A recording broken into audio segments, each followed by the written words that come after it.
The FBI in Peace and War.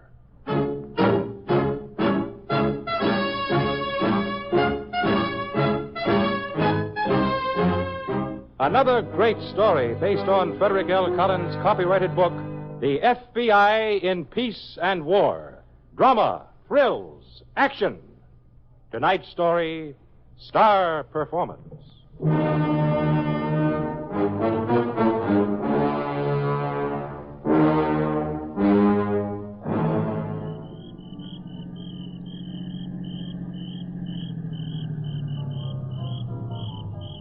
Well, how do you like it? I like it. I thought you might. Fancy enough for you? Enough. Yeah, it's quite a shindig in there. Going away party for Mr. Colby. Sorry I can't ask you in. I'll ask myself in at the proper time. You think you have it all straight, Mitch? Yeah, I think. Perhaps you better go over it just once more while the place is all lighted. I said I got it, Paula. So you did. Very well. I just wouldn't care to have the unexpected spoiler, shall I say, sweet situation. Nothing's gonna spoil nothing. Got it down ice cold. Park at the gate back there, walk up the driveway, open the delivery with the key you gave me. Go in through the kitchen, through the dining, to the big stairs. Take care of anybody there. No one will be there, Mitch. All the servants will be out except me. Okay, honey, so I'll take care of you. Mitch, I thought I'd made myself clear. This arrangement between us Strictly business, I know. Oh, I hope you know. Up the big stairs, down the right wing, third door on the left. I don't bother to knock. Well, I guess you've got it all right. Ice cold. What time do I pull the routine? Well, now, let's see. He's invited for 7:30. Mrs. Colby should be dressing at least a full hour before that. You really figure this for over 50 G's, huh? Well over. She's taking her star sapphire out of the vault. Star sapphire, huh? And her black pearls, and the ruby pendant, Okay, over 50. Paula. Yes? You're taking an awful chance, aren't you? If the Colby doll ever found out it was her own personal secretary dreamed up this caper. How could she find out? I don't know. The police? How could the police find out? What? Oh, Mitch, you're so naive. The jewels Mrs. Colby will be wearing tomorrow night were not given to her by hubby. Fond as she is of them, I scarcely think she'll want their loss aired. In English, that means? The theft won't be reported to the police. Oh, fool. Nice, Very. One thing you learn out on parole, what the cops don't know won't hurt them. Hey, Paula. Yes? You ever been an actress? I've been everything, Mitch. Okay. When I throw open that dressing room door, let's see you act real surprised. Don't worry. When you come in that door and say, this is a stick-up, I can guarantee I'll give a star performance.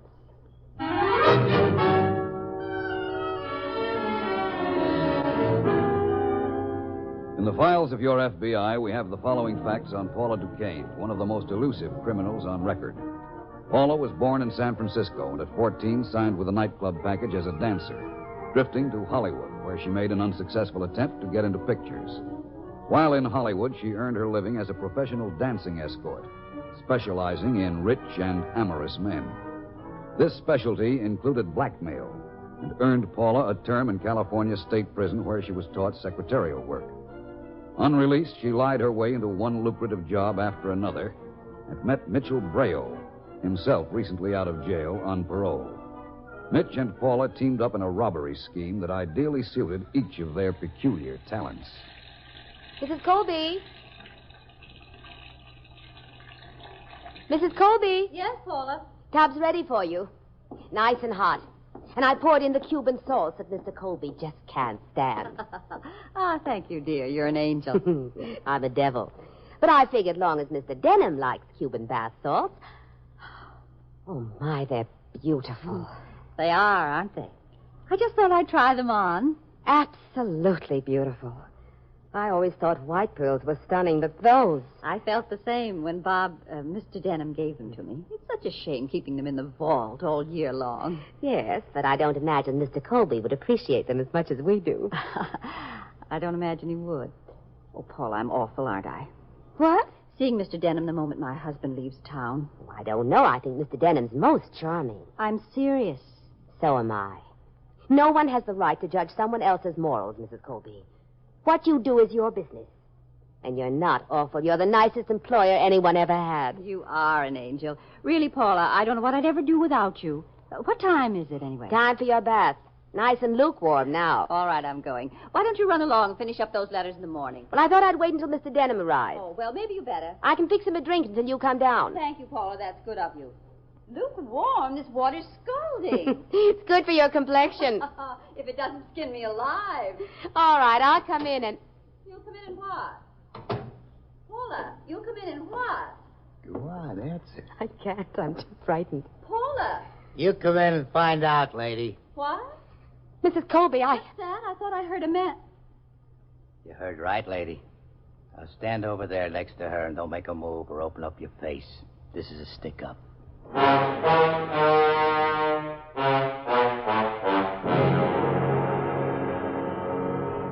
Back to star performance in just a moment. What does the code of conduct mean to the American military man or woman? To Captain Maud Davison, chief of the Army Nurse Corps in the Philippines during World War II, it meant duty beyond personal safety. When Bataan was attacked, Captain Davison was given the chance to escape, but she chose to stay with her nurses and was later imprisoned with them at Santo Tomas. She remained a prisoner for 3 years, and during all that time she fought a never-ending battle for medical supplies and proper treatment for the American prisoners of war. It was because of her help that her fellow prisoners gave her the title of Angel of Bataan. That's what the code meant to Captain Maud Davison. Duty beyond personal safety.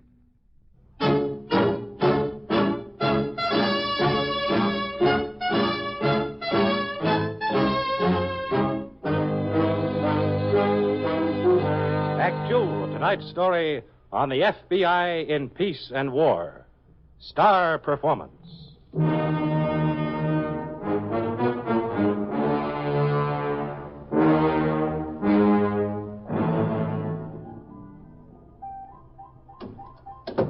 Hiya, Bert. Hey, Goldie. What'll it be, beer? Nothing yet. Say, Bert, I got a message. Mitch wants to see me. Is he here? Over there in a booth. Last one on the right. Okay.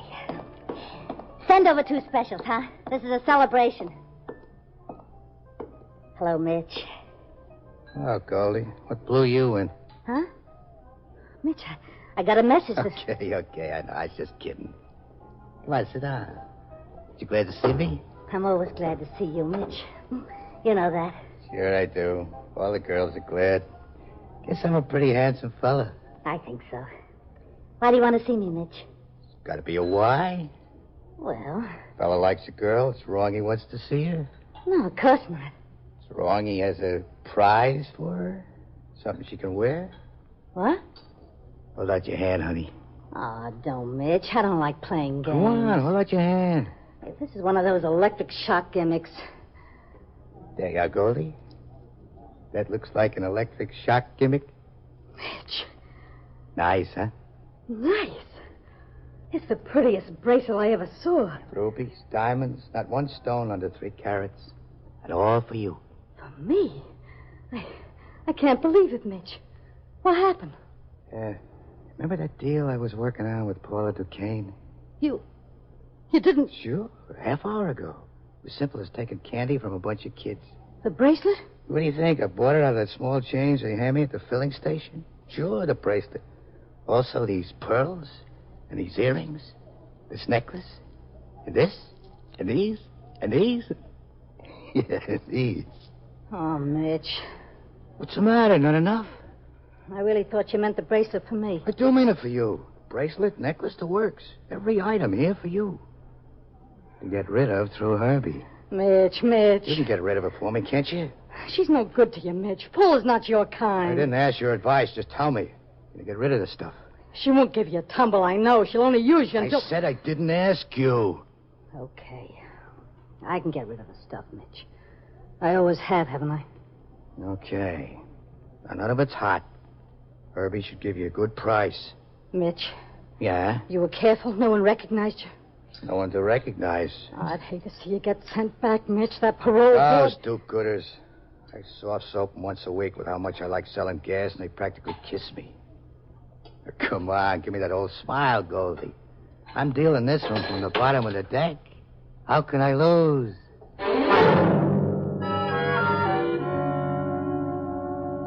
Mitchell Braille, Here. the parole officer's ready for you now. That door right there.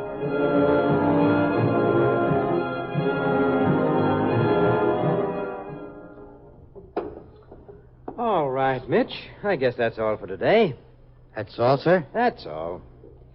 Come on, I'll walk you to the door. You know, I'm pleased the way you're making out there at the filling station. Your boss tells us you could handle the whole place yourself. Well, I try hard, sir. I like going straight. I like the way you've treated me. I wouldn't want to let you down. Well... Goodbye, Mitch. See you this time next week. Oh, I'll be here. Bye, Mr. Williams.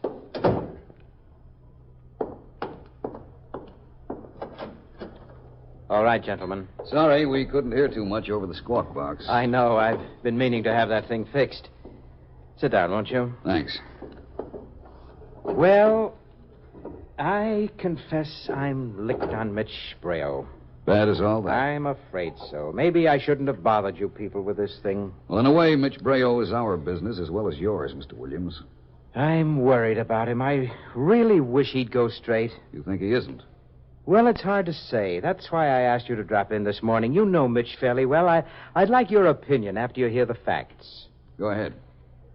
Now, let's see. About a week ago, a paid informer for the police department reported that Mitch was spending money very freely, apparently on some woman. The informer claims that Mitch paid cash for an expensive fur coat. He makes $60 a week at the filling station, right? 65. Now, of course, we've been watching him carefully, but nothing more has turned up. He works steadily at the filling station and spends very little on himself. I see. Gentlemen, what about that money from that bank? Could he have hidden any of that away and be spending it now? Well, it's possible, but almost all of the stolen money was recovered. Well, the police tells me that this informer is quite reliable. Mitch is getting money someplace. And I thought you people ought to know. We certainly should. Mitch Brayo and big money add up to trouble. If he's back at his old trade. Oh, I hope not. I really do. It's hard to believe that any man can lie to your face like that. He really convinced me that he wants to go straight. It's hard to tell with a man like Brayo. He may mean it, he may not. Well, what would you do, Mr. Stevens?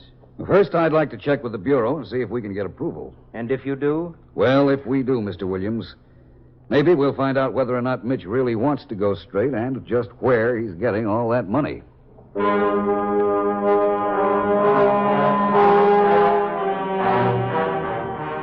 Okay, miss, I'll take this perfume here. Wrap up the biggest bottle you got.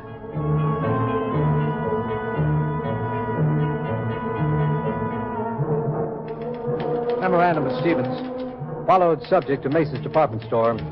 Checked with sales girl. Subject bought cosmetics and perfume valued at over $500.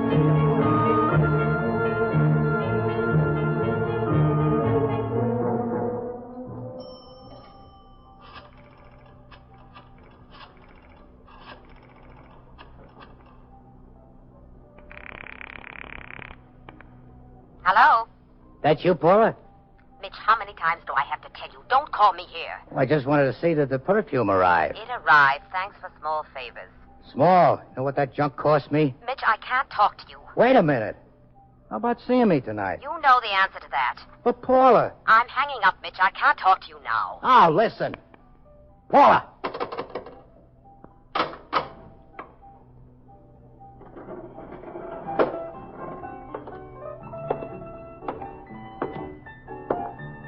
What's the matter? Nothing. You look ready to burst wide open. Better sit down. She hung up on me. She? Paula. Oh. Mitch. How do you like that? Hung up on me. I don't like it. Mitch, why keep on asking for it? Forget it. I can't. She's not your kind, I told you. I know you told me. So I'm telling you, she's anybody's kind. As long as they got the right price tag. Oh, you're crazy, Mitch. You spent all your money. So I get more, a lot more. I'm going to get that Paula. You see if I don't. Where'll you get more money, Mitch? You can't figure where? No. Well, I can. 5 letters that spell Colby. That's where. What? I only snatched the stuff her boyfriend gave her. The dollar's jewel heavy, believe me. And don't give me no stories. But Paula'd never agreed to anything crazy Who's like that. talking what Paula would agree? All I got to do is find out when the Colby doll is dressing up for extracurricular. I already have the layout and the key. Mitch. I'll show Miss High and Mighty who she's dusting off. I'll show her. Please, Mitch, don't. I won't let you throw yourself away on her. Let go of me, Goldie. I won't, Mitch. I won't let you. I said let go. Mitch, don't do it. I'll show her, Goldie. You see if I don't. Star performance, huh? She hasn't seen anything yet. I guarantee it.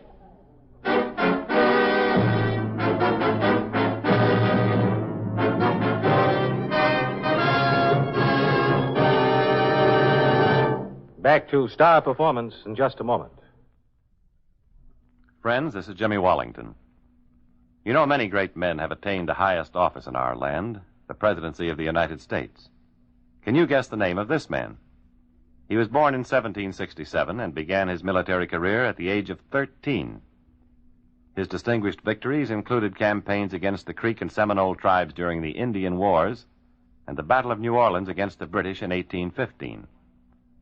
In his political life, this man served as United States Senator and as governor of the Florida Territory.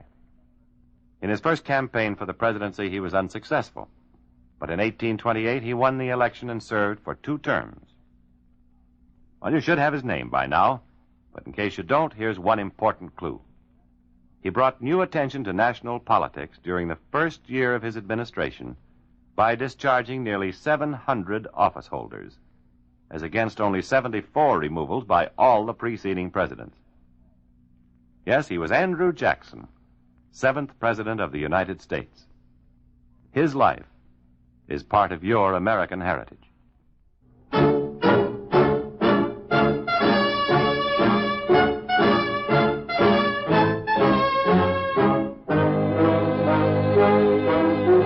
Act 3 of tonight's story on the FBI in Peace and War, Star Performance.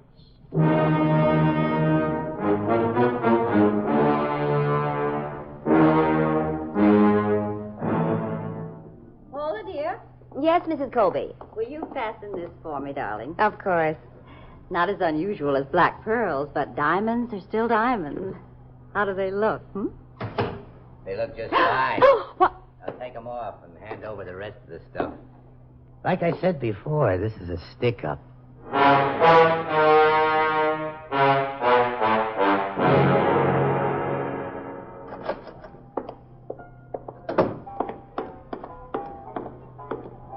Yeah, lady? What'll it be? Nothing just yet, Bert. I think the lady's come to see me. Well, Paula, been sort of expecting you. Expecting me. You stupid moron. Hey, easy on the language, honey. This is a high-class establishment. We could get tossed out. Come on over here to the booth. We can be nice and alone. So you decided to see me after all, huh, Paula? Mitch, so help me. Take it easy. Blood pressure. You know, I figured you'd come around to my way of thinking sooner or later. I like 'em to play hard to get. I figured... Never mind what you figured. What was the idea of that idiotic stunt tonight? Want a drink, Paula? Rye? I asked Yeah, you. I heard. I just finish up this beer. You'll finish up nothing. That wasn't very nice, honey. I told you this is a high-class establishment. What was the idea of that, Mitch? Well, I'll tell you. I needed some quick cash. I got a hard-to-get girl likes real expensive things. Think that was a good way of getting it, don't you? I think you've got exactly 30 seconds to hand over every single thing you took. You want your cut, huh? That's more like my old Paula. I don't want any cut, Mitch. What? You heard me. I want every single thing. And if you won't hand them over, I'll... You what? Beat it out of me? If you won't, I'll hand you over to the police. Huh? You're really something, you know that? I bet you do it at that. Just try me. Maybe I will. You've got 30 seconds. Hand the stuff over, or I hand you over. Which will it be? Well, I'll tell you, honey. Oh, Mitch, Yeah, Bert? call for you in the booth. For me? Thanks. Can you wait the 30 seconds while I take the call? Just don't try to be smart, Mitch. That's all. Don't have to. Brains come by me natural. What do you stuff a drink on me?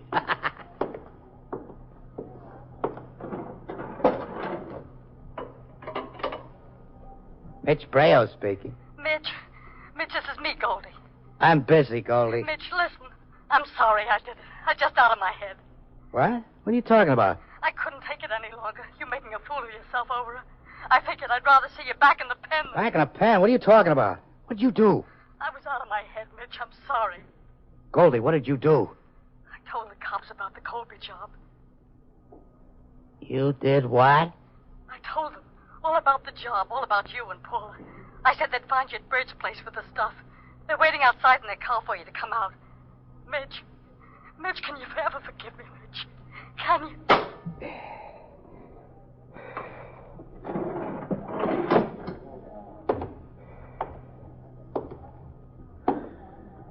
Well, Mitch? Huh? Which'll it be? Do I get the jewels or do you get the police?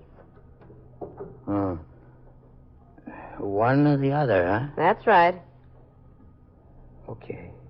Okay, Paula, you win. You get the jewels. What? Here they are, all in this handkerchief. You have me coming and going. Guy out on parole hasn't much chance. Go on, put them in your purse. Well, you're smarter than I gave you credit for, Mitch. Didn't give me much choice. Come on, I'll walk you back to the bar. You'll walk me nowhere. I don't want to see or ever hear from you again. As far as I'm concerned, we never met. Huh? Have it your way. We never met. Well, just remember it, that's all. Don't worry. Bert, let's have a double, huh? Sure thing. Going somewhere, lady?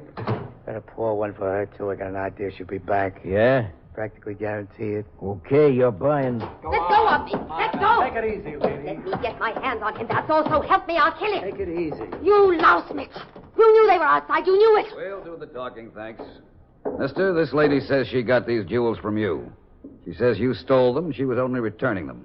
That right? Jules stole them? She got them from me? That's what she says. Must be Bughouse, pal. Never saw this woman before in my life. You dirty, stinking liar. Tell them the truth. Tell them. Go on, tell them. Oh, I'm sorry, lady. I'd like to help you, but the truth is, we never met. I never saw you before in my life.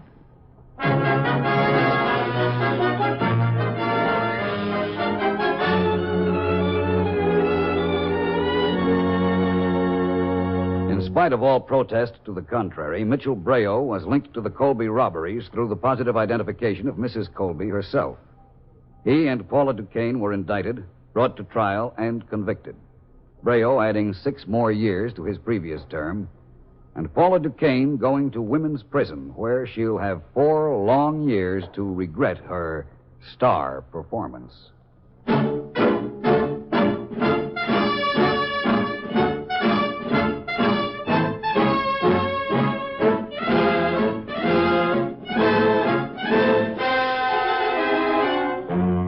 In tonight's story, Kathleen Cordell played the part of Paula Duquesne. Ken Lynch was Mitchell Brayo. This radio dramatization for the FBI in Peace and War was written by Jack Anson Fink. These programs are produced and directed by Betty Mandeville. All names and characters used on the program are fictitious. Any similarity to persons living or dead is purely coincidental. This program is based upon Frederick L. Collins' copyrighted book, The FBI in Peace and War, and the broadcast does not imply endorsement, authorization, or approval by the Federal Bureau of Investigation.